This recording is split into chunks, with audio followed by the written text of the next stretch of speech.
Dentro das muralhas de um castelo medieval, os criados desempenhavam um papel vital na manutenção da funcionalidade da fortaleza e no apoio à família que ali residia. Desde o amanhecer até o fim do dia, a vida dos servos transbordava de atividades incessantes. Eles levantavam cedo, prontos para iniciar suas tarefas diárias, acender fogueiras, preparar refeições e assegurar que a grandiosa estrutura do castelo estivesse impecável, atendendo às exigências de seus empregadores. Dentro do contexto medieval, a chamada familiae incluía pais, filhos, aprendizes e empregados que poderiam ser parentes distantes, conhecidos ou até mesmo estranhos. Entre os 12 e os 14 anos de idade, alguns adolescentes partiam para as cidades em busca de emprego, enquanto os outros permaneciam nos campos. Na Inglaterra medieval, era comum que os jovens fossem empregados como servos antes de se casarem. Esse padrão de vida e trabalho foi rotulado como o serviço de ciclo de vida. Os servos dedicavam suas vidas a trabalhar para empregadores ou senhores, enquanto os camponeses cultivavam a terra, garantindo seu próprio sustento e o de seus senhores. Dentro da classe trabalhadora, havia uma complexa hierarquia social, mesmo entre os camponeses. Alguns desfrutavam de liberdade, mas a maioria eram servos ou vilões, não escravos, mas legalmente atados às terras e obrigados a realizar certos trabalhos para os senhores. Para os servos, a esperança de liberdade residia na alforria ou na fuga para as cidades, onde a lei frequentemente concedia a liberdade após um período específico, geralmente 1 ano e 1 dia. Em um antigo manual que um homem conhecido como o Bom Homem de Paris escreveu à sua jovem esposa como um presente para seu casamento, ele relata sobre os tipos de servos que existiam naquele tempo.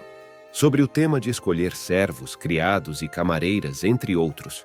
Querida irmã, se porventura você deseja se tornar uma excelente dona de casa ou ajudar alguma senhora entre suas amigas, é importante saber que existem 3 tipos de servos. Primeiramente, há aqueles que são contratados como operários por um período específico, seja por 1 dia ou 2, 1 semana ou por um curto intervalo de tempo, para realizar tarefas necessárias ou trabalhos árduos, como ceifar, cortar ou debulhar. Em seguida, existem aqueles que são empregados por um período determinado e para uma função específica, como costureiros, padeiros, açougueiros, sapateiros e outros ofícios semelhantes. Por fim, há os empregados domésticos, que servem por 1 ano e vivem na casa. De todos esses, é raro encontrar alguém que não esteja prontamente disposto a trabalhar e encontrar um mestre para servir.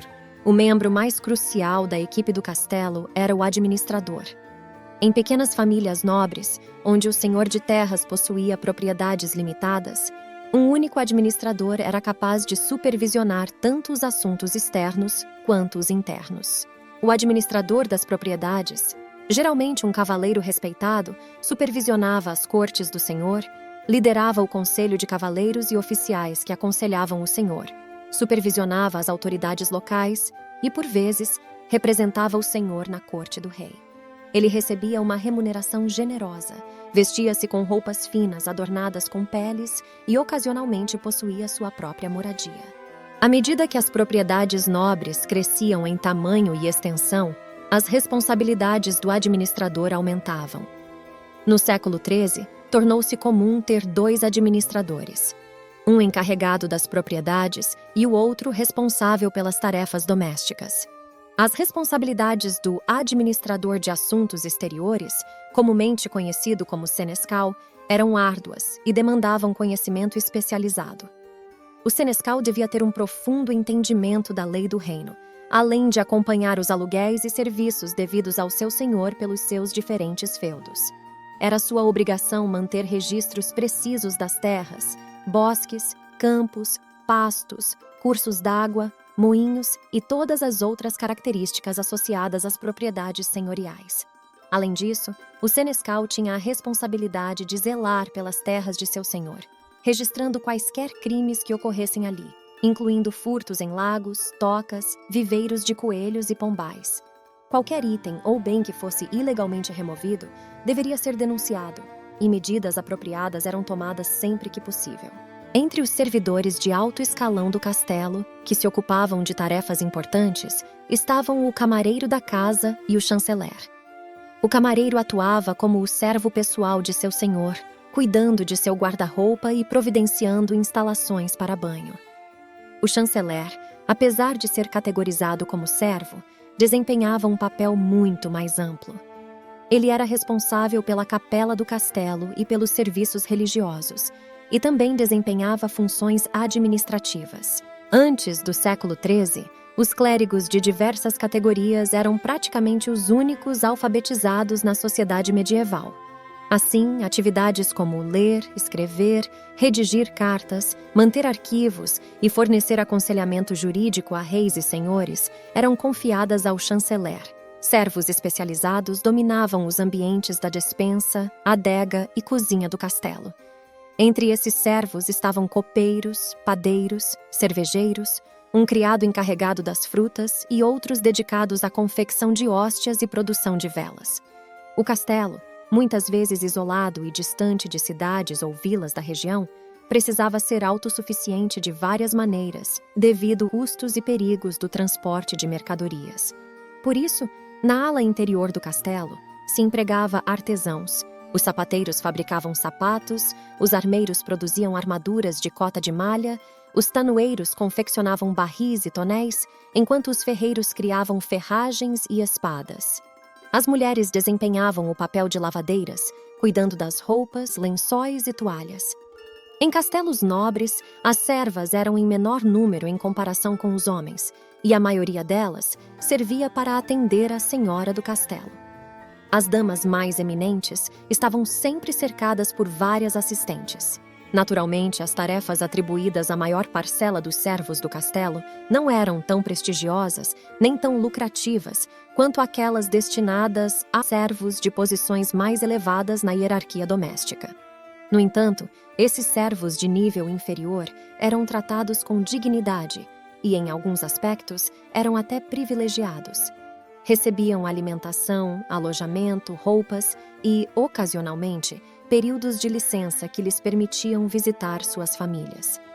Isso era particularmente importante para os homens casados, que muitas vezes precisavam deixar esposas e filhos para trás quando entravam no serviço de seu senhor. A única condição geralmente imposta era que não deveriam entrar de férias ao mesmo tempo muitos servos. Os salários pagos eram considerados razoáveis para a época. A maior parte dos serviçais recebiam um penny por dia, uma quantia que hoje equivaleria a aproximadamente R$ 8,23. Em contraste, um artesão qualificado ganhava o equivalente a quase R$ 37,80 por dia, enquanto um chanceler recebia 5 shillings, ou cerca de R$ 495,60 por dia. Então, durante um mês de trabalho, os servos comuns teriam recebido o equivalente a R$ 246,90, os artesãos R$ 1.134 e o chanceler R$ 14.868. Levando em consideração o salário mínimo brasileiro em 2007, período em que o estudo utilizado como base foi realizado, podemos perceber que os servos que desempenhavam tarefas simples recebiam um pouco menos de 2/3 do salário brasileiro, os artesãos recebiam um valor quase 3 vezes maior que o salário mínimo e um chanceler recebia em um mês um salário 39 vezes maior que o de um trabalhador médio brasileiro. Os servos podiam ser levados junto com seus senhores em suas viagens entre diferentes castelos. Embora a equipe permanente, incluindo os principais servos, viajasse com o senhor e a senhora, muitos servos temporários, como cavalariços, caçadores e ajudantes de cozinha, eram dispensados para serem recontratados quando o senhor retornava. Essa era uma oportunidade para eliminar servos considerados ineficientes, um problema constante para todo senhor de castelo. O que você achou sobre conhecer a equipe de servos de um castelo? Será que valia a pena servir a um senhor medieval? Não esqueça de deixar sua resposta e comentários abaixo. Se você gostou do vídeo, clica no like, se inscreve no canal e compartilhe esse vídeo com alguém que já pensou em como seria viver em um castelo na Idade Média. Nos encontramos no próximo vídeo. Até lá!